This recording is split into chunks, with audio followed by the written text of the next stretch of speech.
Слушай, ну мы играли с мамой в нарды. Если я выиграл, я не шел в школу. Вот. Она потом объясняла, писала записки, что Жора кашлял. А она на самом деле в нарды проиграла.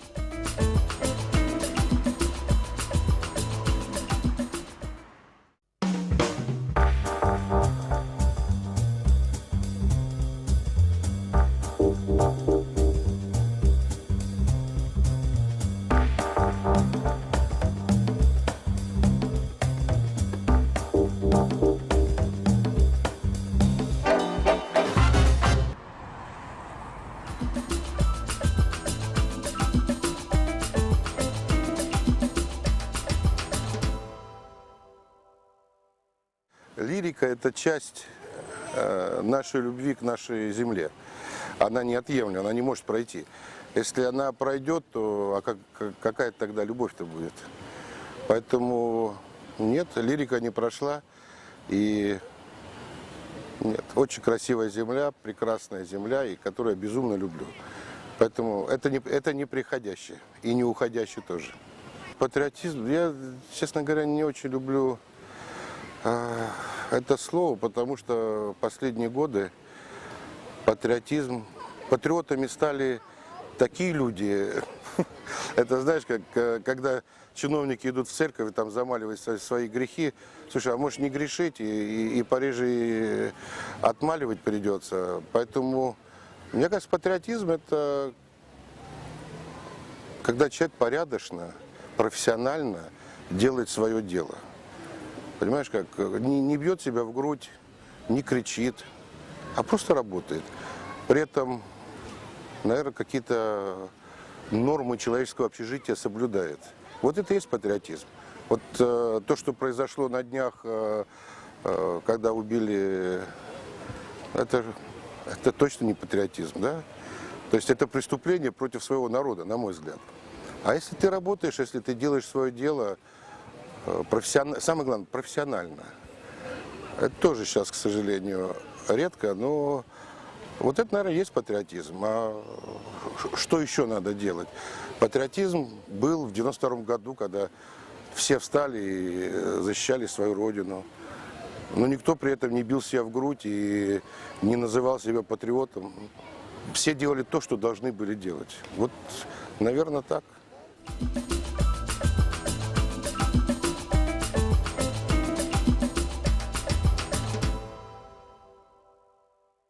Мне кажется, ни у кого даже не было сомнения, что делать, да? Просто вот к тебе в дом пришел враг. А что делать? Надо защищать себя. У нас другой земли нет, да? Там нельзя было переехать в Краснодарский край и там жить и оставаться абхазами, да? У нас вот эта одна земля.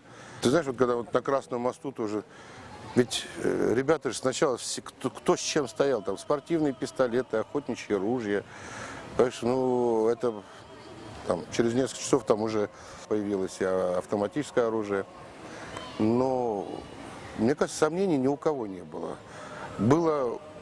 У всех был один вопрос, где взять оружие. Не то, что там, а нет, просто где взять оружие. Поэтому, слушай, независимо... Знали мы войну, не знали мы войну. Когда к тебе приходит враг, другого выхода нет. По идее, нормальный мужчина только так и мог поступить.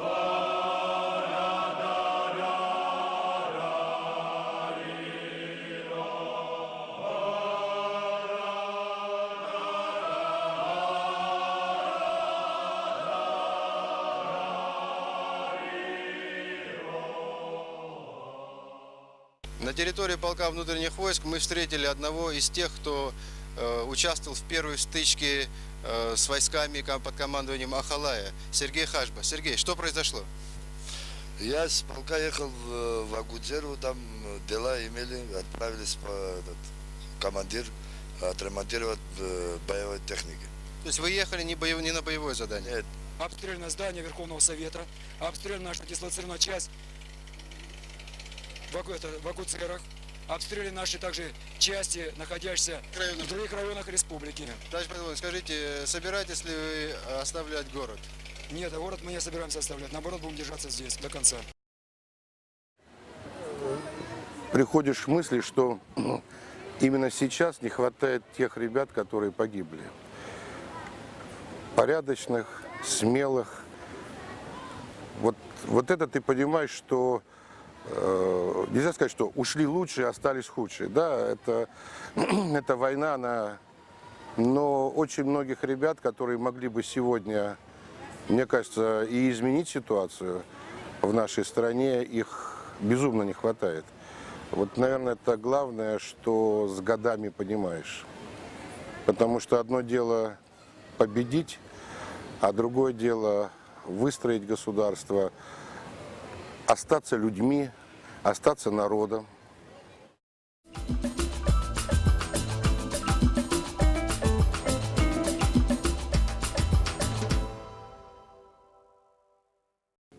Со всех концов страны идут письма в Дом народного поэта Абхазии Дмитрия Гулия. И вот мы в гостях у основоположника абхазской литературы, депутата Верховного Совета Союза СССР Дмитрия Гулия. Я жил в доме, который построил мой отец для деда, где дед умер. Я не знаю, все-таки честь фамилии – это не пустой звук. Это, мне кажется, каждый человек, не обязательно там Гулия, да, фамилия. Мне кажется, честь своей фамилии должен поддерживать и каждый человек, и каждой фамилии. Поэтому вот я думаю, вот это, конечно, и слава Богу, от многого плохого меня и уберегло. Я так думаю. О дедушке я могу судить только вот по рассказам его супруги, моей бабушки, по рассказам отца, моей мамы. Как я понимаю, вот, ты знаешь, наверное, был безумно трудолюбивый и очень крепкий человек, потому что сделать то, что он сделал, не обладая вот такой крепостью характера, веры в то, что это нужно твоему народу, и без безумного трудолюбия, конечно, было сделать нельзя. Потому что мне рассказывала бабушка, когда он издал первую книгу на абхазском языке, он ездил и раздавал по деревням абхазам. Моя бабушка говорит: слушай, а зачем ты это делаешь? Они же не умеют читать. Он говорит: знаешь, говорит, Елена, они сначала вырвут одну страницу, закрутят там, скрутят самокрутку, выкурят, наверное, вторую там покурят, а потом все-таки заинтересуются. Может быть, детям покажет. И ты знаешь, вот это надо быть большим оптимистом, чтобы потом это оказалось правдой, чтобы народ обрел свою письменность и театр, и историю, и так далее.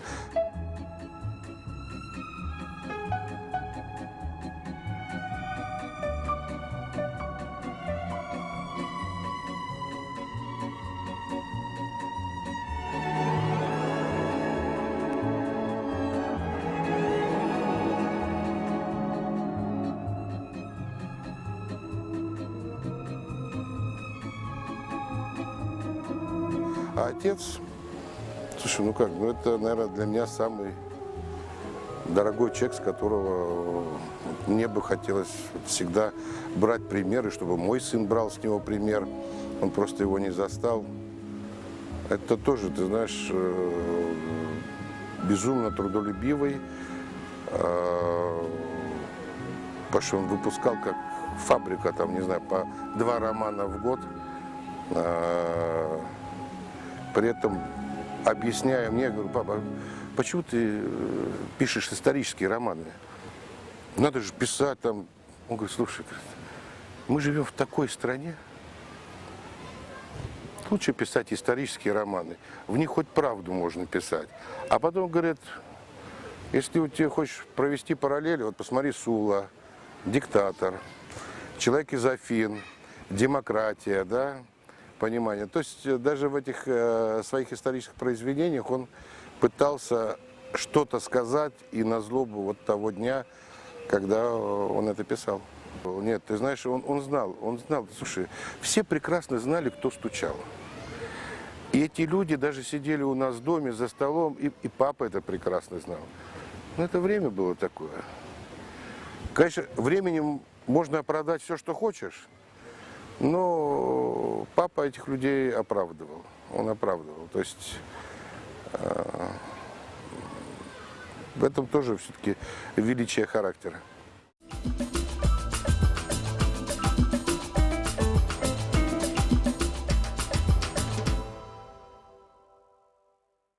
Ты знаешь, у нас, кто бы ни входил в нашу семью, ведь моя бабушка, супруга Дмитрия Иосифовича, она мингрелка, Бжалава. А моя мама русская, Княгинина фамилия.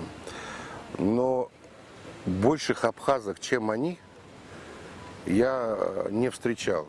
Даже моя бабушка рязанская, такая русская женщина, перепись, когда проходила, там, 70-е годы, там, говорит, национальность, она говорит, абхазка.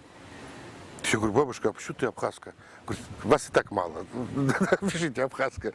Вот. То же самое мама безумно любит эту землю, людей. Вот, к сожалению, по состоянию здоровья она уже лет 5-6 уже не может сюда приезжать. Вот, потому что, конечно, большая самая мечта посетить папину могилу. Она прекрасный химик, но в свое время она тоже ушла с работы, чтобы как раз вот уделять время семье, папе, потому что творческие люди, они в быту бывают не очень приспособленные. А вот это все надо было создавать атмосферу. И я думаю, конечно, маме это прекрасно удалось. Потому что если бы не она, я думаю, папе не удалось то, что удалось ему при жизни. Но родители были строгими? Папа нет. Нет. Нет. Слушай, ну мы играли с мамой в нарды. Если я выиграл, я не шел в школу. Вот, она потом объясняла, писала записки, что Жора кашлял, а она на самом деле в нарды проиграла. Вот, я особенно любил играть в нарды с ней, когда у меня на следующий день была контрольная какая-нибудь. Потому что прогулять контрольную, это сейчас они перебирают. Ну, не было, все, и это было самое. Вот, а папа, значит,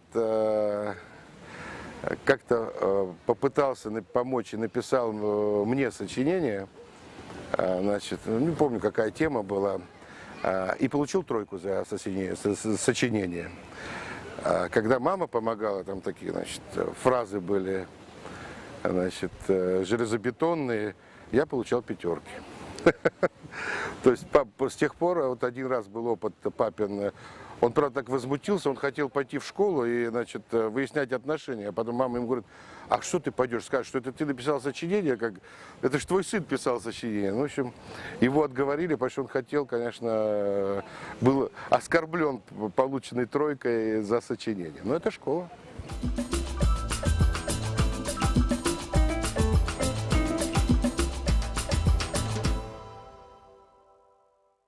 Здесь у нас заимка была там, где можно было играть в футбол. Мы безумно любили футбол и играли в футбол на Диоскуре, где только не играли. Потом за университет играли. То есть вот мы, я, мои друзья, мы как немножко были повернуты на футболе. Поэтому, а так, конечно, ну... Тогда еще, когда не были женаты, ну, естественно, поближе к санаториям, куда приезжали девушки. Дело молодое, здесь никуда от этого не денешься.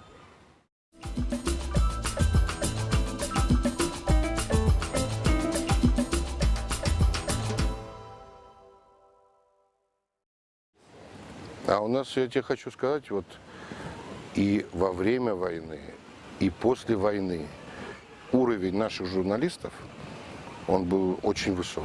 Он очень был высок. И, слушайте, ребят, вы все талантливые. безумно талантливый. Честно говоря, вот у нас большая организация, но проблема хороших журналистов, это в России стоит она очень остро, очень остро. Поэтому научить это нельзя, это должно быть внутри. А поэтому то, что у нас был уровень очень высокий, ребят, при этом все были безумно смелые, талантливые. То есть как-то все оказались в нужное время в одном месте. И надо отдать должное, конечно, я хочу сказать, здесь колоссальная заслуга Руслана Хашика, который очень хороший руководитель. И именно он этот коллектив создал.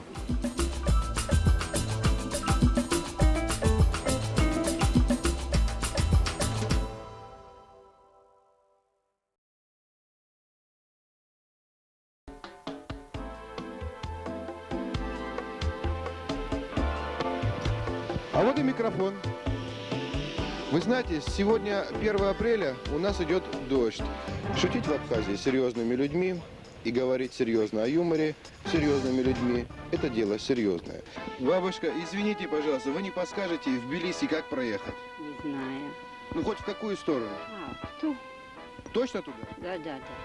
Спасибо.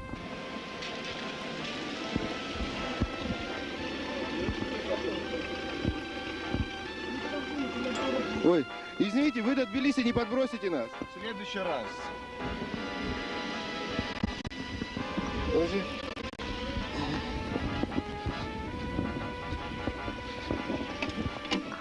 Извините, вы до Тбилиси не подбросите нас? А когда, помнишь, не отключили камеру, и уже когда закончился выпуск новостей, а кто-то привез 3-литровая банка вина белого, стояла под ногами. Вот, и я, значит, это взял, выпил. На следующий день все говорят: слушай, как здорово, спасибо, как это вы придумали, хорошо. Значит, всем настроение поднял. А это просто камеру не выключили.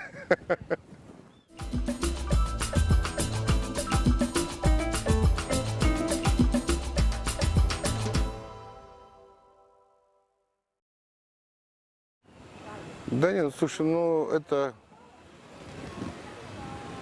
как скажем, это, скорее всего, было такое решение, наверное, скорее всего, спонтанное, потому что, может, к этому шло, и они, трудно сказать, потому что это было результатом одного разговора с одним человеком, которого я безумно уважаю, и просто сейчас его нет. Да нет, наверное, знаешь как, все, что не делается, все к лучшему, наверное. И понимаешь, когда ты чего-то тоже достигаешь, ты еще больше можешь сделать для своей родины.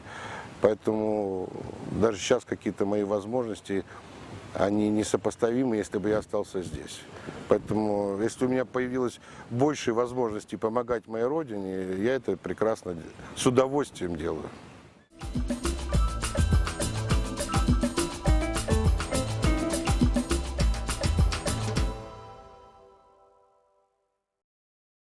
Компания частная, и, наверное, мы единственные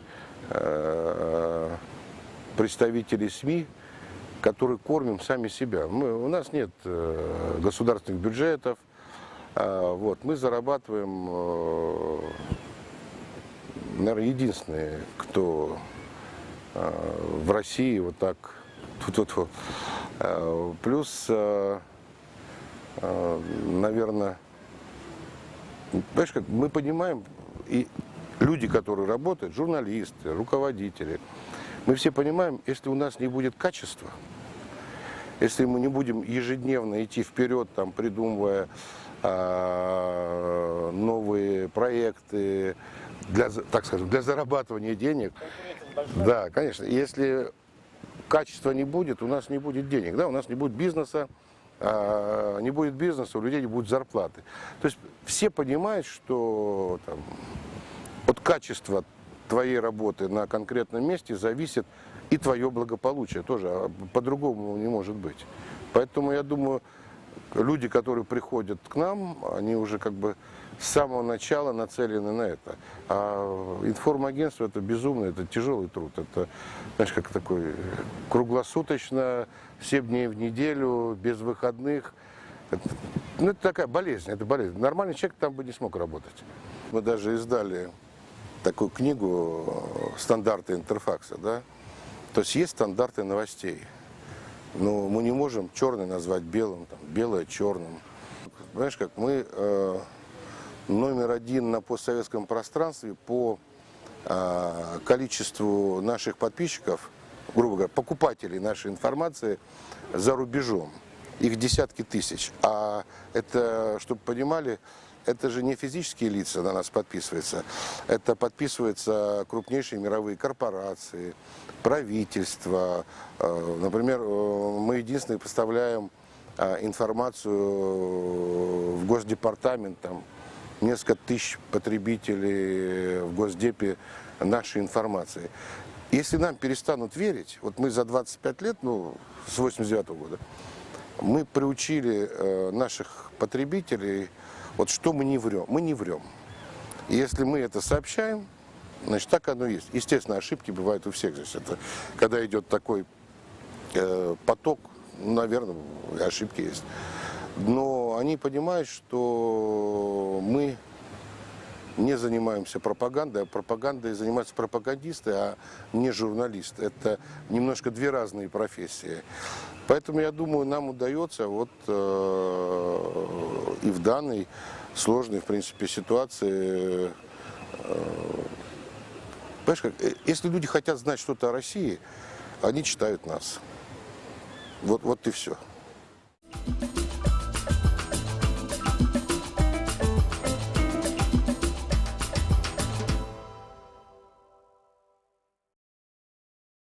Информационное здоровье – это как и здоровье человека. Если им не заниматься ежедневно, то можно запустить, как, к сожалению, наверное, так и получилось. А информационный вакуум, он заполняется быстро абсолютно другим. Здесь есть две крайности. Нельзя создать себе виртуальную реальность. Например, там, человек говорит, это должно быть в новостях, там то-то, то-то, то-то, то-то. А потом он сам смотрит эти новости и сам начинает в это верить. И вот эта виртуальная реальность, она также опасна для власти, как и информационная пустота. Поэтому здесь, конечно, нужна золотая середина, которая только возможности, в принципе, этим будут заниматься профессиональные ребята.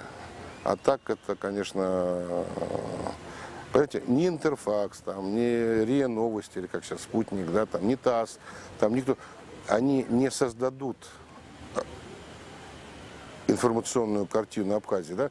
Мы сами должны это делать, мы сами должны. Слушайте, во время войны, удалось же это сделать, когда припекло-то, да? И, в принципе, я считаю, мы выиграли информационную войну-то. Есть люди, говорят, сами себе пиарщики. В хорошем смысле этого слова. В этом слове ничего плохого нет, хочу сразу сказать. Который чувствует очень четко необходимость вот этого общения, когда что сказать, как сказать и так далее. Но это и есть качество великого политика. И, кстати, и Владислав Григорьевич, и Сергей Васильевич, ему это тоже было очень свойственно. Вот.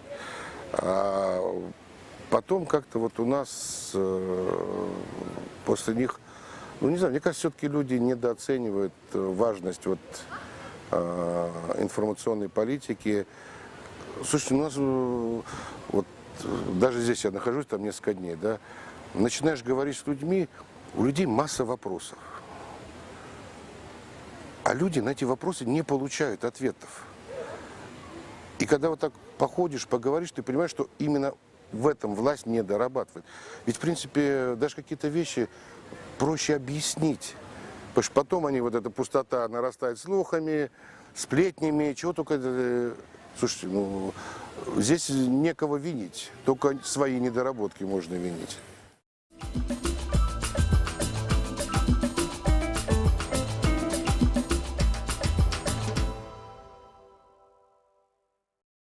кстати, сейчас в Кремлевском пуле еще работает одна абхазка, наша соотечественница, Лана Самсония, вот, которая начинала, кстати, здесь свою карьеру.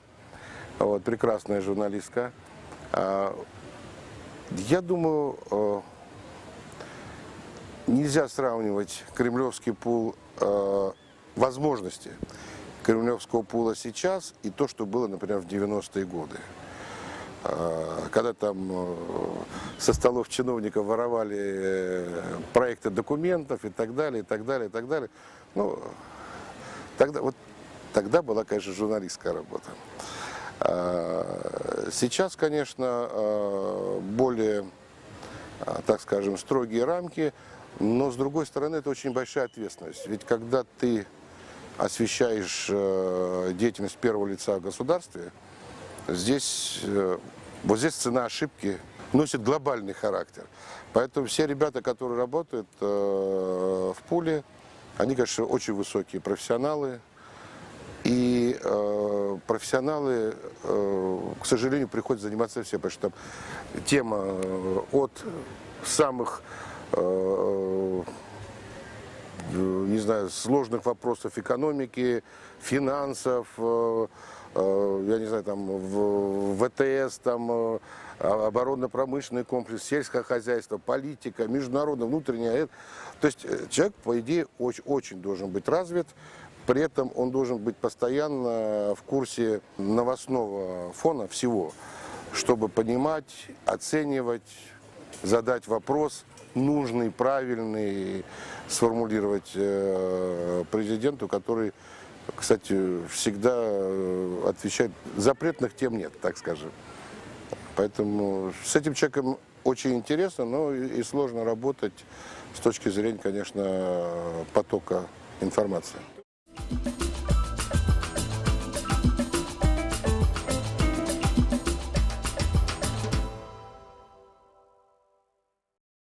Знаешь, я еще, надеюсь, не в том возрасте, когда, значит, брюзжат старики, да, и там, а вот наше поколение было, там, знаешь, нет.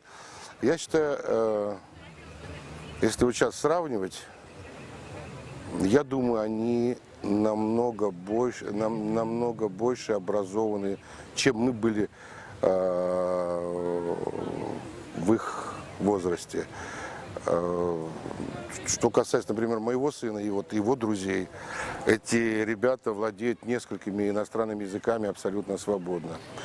Они живут в открытом мире, где границ нет, да? То есть ему объяснить, как раньше нельзя было, какие согласования надо было там в обкоме партии пройти, чтобы выехать там за границу, как там КГБшник ехал, сопровождал, чтобы там... Они люди мира. При этом, наверное, уже и наша обязанность, чтобы они оставались патриотами своей страны, потому что вот каждый год сюда мой сын приезжает, безумно любит Абхазию, приезжает с друзьями. Вот. Но я думаю, они, конечно, намного образованнее нас. Но знаешь как, я говорю, наверное, все-таки о поколении, которое живет в больших городах в России. Потому что я вот много езжу по России. Вот если эти, например, ребята, что, не знаю, нравится мне, не нравится, но факт, там они не курят, ребята не пьют, то есть такие, знаешь, так спортивные все, то когда приезжаешь в какую-то глубинку, ребята, это поколение вот абсолютно другое. То есть, не знаю, там, когда там с 8-10 лет там уже и курят, и пьют, и так далее, и так далее. То есть это абсолютно два разных поколения в России. И вот сейчас как раз, я думаю, через лет 5, вот надо будет очень четко, я не знаю, вот я этого момента боюсь, потому что или вот это поколение больших городов возьмет верх, тогда это будет одна страна. А если вот то, вот это будет другая страна. Я думаю, и у нас, конечно, есть расслоение. Расслоение, я думаю, все-таки зависит от семей. Потому что, когда мы говорим, что что-то в молодом поколении не так, Это надо у себя покопаться и подумать, где мы не доработали, чему мы их не научили и где мы их упустили. Поэтому винить можно только себя, старшее поколение.